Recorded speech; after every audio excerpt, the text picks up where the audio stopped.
Hello नमस्कार दोस्तों, मैं आरबी सिंह आरबी ई टेक चैनल में आपका स्वागत है। तो दोस्तों आज हम डिस्कस करेंगे ग्रीव्स में 4YDX डीजल इंजन के बारे में, जो कि एक 63 kVA अल्टरनेटर के साथ में लगा हुआ है। तो इस इंजन की घनश्याम जी सर्विसिंग करेंगे और सर्विसिंग की पूरी जानकारी देंगे। साथ ही हम जानेंगे इसके टेक्निकल स्पेसिफिकेशन के बारे में और इसके फ्यूल सर्किट, ऑयल सर्किट व वाटर सर्किट के बारे में पूर्ण जानकारी लेंगे। साथ ही देखेंगे इसकी नेम प्लेट डिटेल के बारे में भी। तो दोस्तों ग्रीव्स में 4YDX इंजन की पूर्ण जानकारी के लिए वीडियो में अंत तक हमारे साथ बने रहें।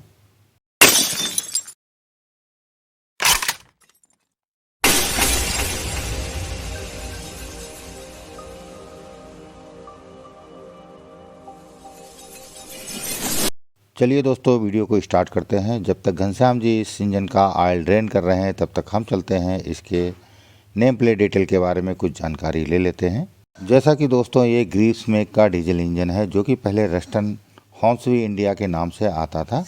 और सामने जो आप देख रहे हैं ये है इस इंजन का मॉडल में सबसे पहले 4 लिखा हुआ है। 4 इंडिकेट करता है इसके नंबर ऑफ सिलेंडर का, और उसके बाद Y लिखा हुआ है। Y जो है इसका सीरीज है। वैसे ग्रीव्स का Y सीरीज और D सीरीज तथा G सीरीज आता है। और इसके आगे बढ़ते हैं तो D लिखा हुआ है। D का मतलब है डीजल इंजन से, यानी वाटर कूल्ड डीजल इंजन है। और उसके आगे लिखा हुआ है X, और X इंडिकेट करता है कि ये इंजन टर्बोचार्ज है। अगर X की जगह पे C लिखा होता तो इसका मतलब होता turbocharge plus after cooled diesel engine है। और उसके आगे 3 लिखा हुआ है। 3 इसका मार्क 3 है, यानी इसके मार्क को इंडिकेट करता है। वैसे ग्रीव्स के Y सीरीज के मार्क 1, मार्क 2 व मार्क 3 3 टाइप के इंजन आते थे। और सामने जो आप ये देख रहे हैं ये है इस इंजन का सीरियल नंबर, जो कि 11 डिजिट का सीरियल नंबर है। दोस्तों सीरियल नंबर का पहला डिजिट जो है वो इंडिकेट करता है इंजन के एप्लीकेशन को, जैसा कि इसमें 1 लिखा हुआ है। 1 इंडिकेट करता है बेस इंजन को, यानी जब ये इंजन सेल हुआ होगा प्लांट से तो एक बेस इंजन सेल हुआ होगा। उसके बाद में परचेज जिसने किया है उसने अल्टरनेटर के साथ लगा करके डीजी सेट बना करके सेल किया होगा। अगर प्लांट से डीजी सेट में सेल हुआ होता तो इसका पहला डिजिट जो है 3 होता, जो कि जनसेट को इंडिकेट करता है। और फायर इंजन का पहला डिजिट 4 होता है। और सीरियल नंबर में आगे बढ़ते हैं तो दूसरा जो डिजिट है वो है 2। 2 इसका एस्पिरेशन को इंडिकेट करता है। अगर 2 की जगह पे 1 होता तो ये नेचुरली एस्पिरेटेड होता। अगर 3 होता तो टर्बोचार्ज के साथ आफ्टर कूलर लगा होता। जैसा कि इसमें 2 है इसलिए ये केवल टर्बोचार्ज इंजन है। सीरियल नंबर का तीसरा डिजिट जो है वो इंडिकेट करता है मार्क को, जैसा कि ये मार्क 3 इंजन है। सीरियल नंबर का चौथा डिजिट जो है वो इंडिकेट करता है इसके सीरीज को, जैसा कि इसमें 2 लिखा हुआ इसलिए Y सीरीज का इंजन है।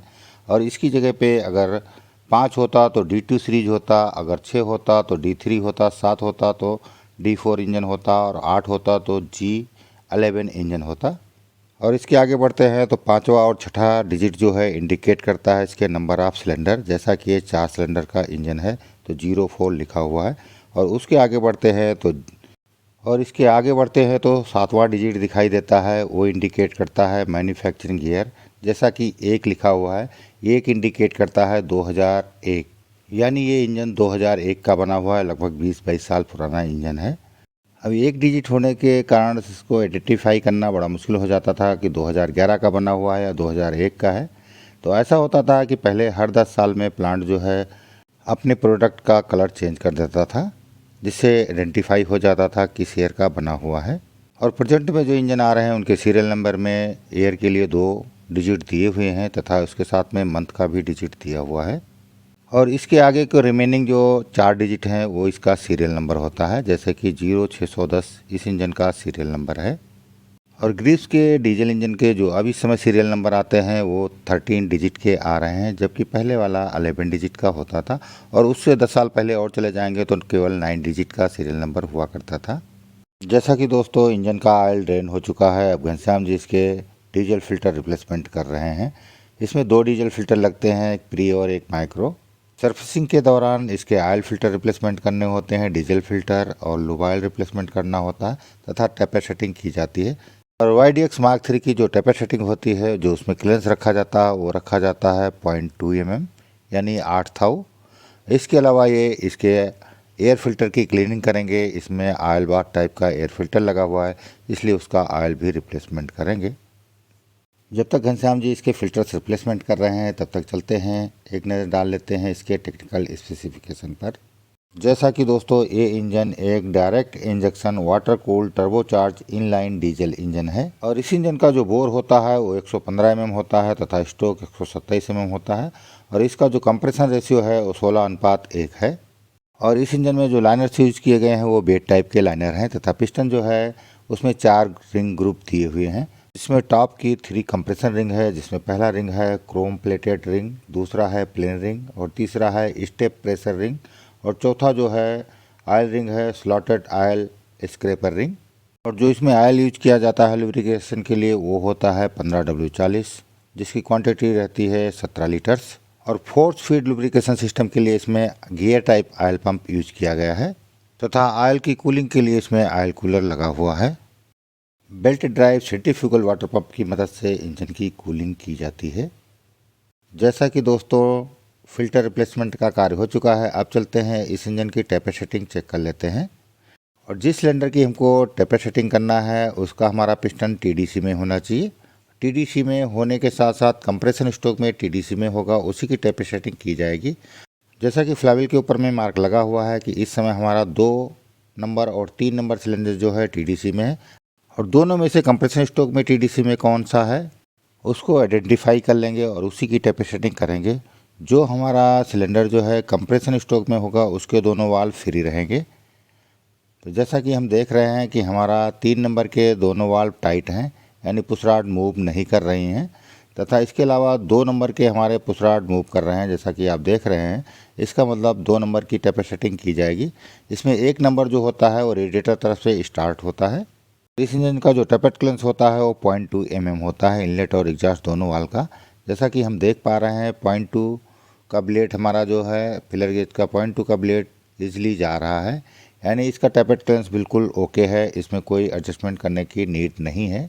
अब चलते हैं फ्लाइव्हील को घुमा करके दूसरे सिलेंडर को TDC में लेते हैं और उसके बाद में उसका टेपर क्लियरेंस चेक करते हैं। अगर कुछ उसमें करने की नीड रहती है तो सामने लगे हुए लॉक नट को लूज करेंगे और एडजस्टिंग स्क्रू की मदद से हम taper setting required taper setting adjustment कर लेंगे। जैसा कि हमारा सिलेंडर नंबर 1 और 4 TDC में आ चुका है, जिसमें से हमारा 4 नंबर जो है जिसके दोनों वाल्व टाइट हैं तथा 1 नंबर सिलेंडर के हमारे दोनों वाल्व फ्री हैं। अब इसकी टेपर सेटिंग चेक कर ली जाएगी। इसी तरीके से 1 बाई 1 चारों सिलेंडर की टेपर सेटिंग चेक कर ली जाएगी। अगर किसी में करने की नीड पड़ती है तो उसको एडजस्टमेंट किया जाएगा और एडजस्टमेंट करके 0.2 mm यानी 8 क्लियरेंस मेंटेन कर दिया जाएगा। और इस इंजनों की टेपर सेटिंग करते समय एक बात का विशेष ध्यान करना होता है, क्योंकि इनमें डीकम्प्रेशन लीवर दिया होता है। टेपर सेटिंग करते समय हमारा डीकम्प्रेशन लीवर ऑफ पोजीशन में होना चाहिए। अगर ये डीकम्प्रेस होगा यानी नीचे को प्रेस रहेगा तो उस समय ये इनलेट वाल्व को प्रेस करके रखेगा और आप टेपर सेटिंग करेंगे तो आपका इनलेट वाल्व का क्लियरेंस ज़्यादा हो जाएगा।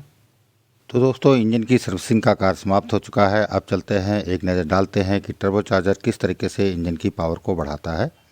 टर्बोचार्जर का कार्य होता है कि कंबस्शन चैम्बर में ज़्यादा से ज़्यादा एयर को फीड करना। बिना टर्बो वाले इंजन में जितना वॉल्यूम होता है कंबस्शन चैम्बर का उतनी ही एयर आती है, जबकि टर्बोचार्ज इंजन में उसी वॉल्यूम में 1.5 से 2 गुना ज़्यादा एयर फीड कर दी जाती है। टर्बोचार्जर की जो माउंटिंग होती है वो एग्जॉस्ट मैनिफोल्ड के आउटलेट पे लगा होता है, जैसा कि आप देख सकते हैं। और जब इंजन लोड पे चल रहा होता है तो सारे एग्जॉस्ट मैनिफोल्ड की जो एग्जॉस्ट गैसेस रहती हैं इसके टरबाइन होल को घुमाती हुई साइलेंसर से बाहर निकल जाती हैं। यानी जो ये पावर लेता है वो इंजन की जली हुई एग्जॉस्ट गैस से लेता है, यानी फ्री की पावर हमको इसको चलाने के लिए मिल जाती है। टर्बोचार्जर की टरबाइन व्हील की जो शाफ्ट रहती है उसी की दूसरे हिस्से पे लगा रहता है कंप्रेशन व्हील। जब हमारी टरबाइन व्हील एग्जॉस्ट के प्रेशर से हाई स्पीड में चलती है तो उसी के साथ में हमारी कंप्रेशन व्हील भी सेम RPM पे रोटेट करती है, जिसके कारण से इसके अंदर में एक सक्शन की रेट होता है। सक्शन वाला पाइप हमारा एयर फिल्टर से कनेक्टेड रहता है।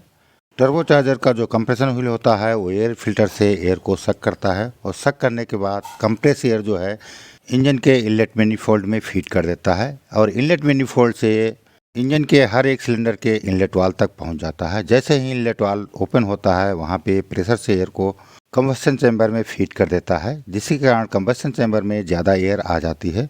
इंजन को ज़्यादा पावर देने के लिए ज़्यादा एयर और ज़्यादा फ्यूल की रिक्वायरमेंट होती है। तो ज़्यादा पावर के लिए ज़्यादा एयर हम टर्बोचार्जर की मदद से ले लेते हैं और जो इसका फ्यूल है वो हम फ्यूल पंप के कैलिब्रेशन के टाइम इंक्रीज़ कर देते हैं और हमारा इंजन ज़्यादा पावरफुल हो जाता है। वैसे 4 सिलेंडर का इंजन 40 kVA का होता है और टर्बोचार्जर लगने के बाद ये 63 kVA का हो जाता है, यानी लगभग 1.5 गुना पावर इसकी बढ़ जाती है केवल टर्बोचार्जर के लगाने से।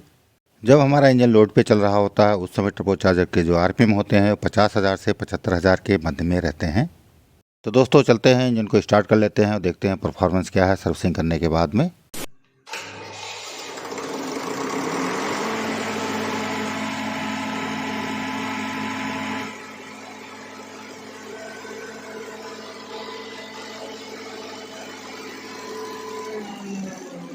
तो दोस्तों इस वीडियो में बस इतना ही, फिर मिलते हैं किसी नई वीडियो के साथ। ये वीडियो आपको कैसा लगा कमेंट करके अवश्य बताएं। ऐसे ही डीजल इंजन से रिलेटेड वीडियो देखने के लिए हमारे चैनल को आप सब्सक्राइब कर सकते हैं। अगर ये वीडियो आपको 1% भी लाभप्रद लगा हो तो अपने दोस्तों के साथ शेयर करना ना भूलें। वीडियो में अंत तक हमारे साथ बने रहने के लिए धन्यवाद। Thank you for watching. जय हिंद।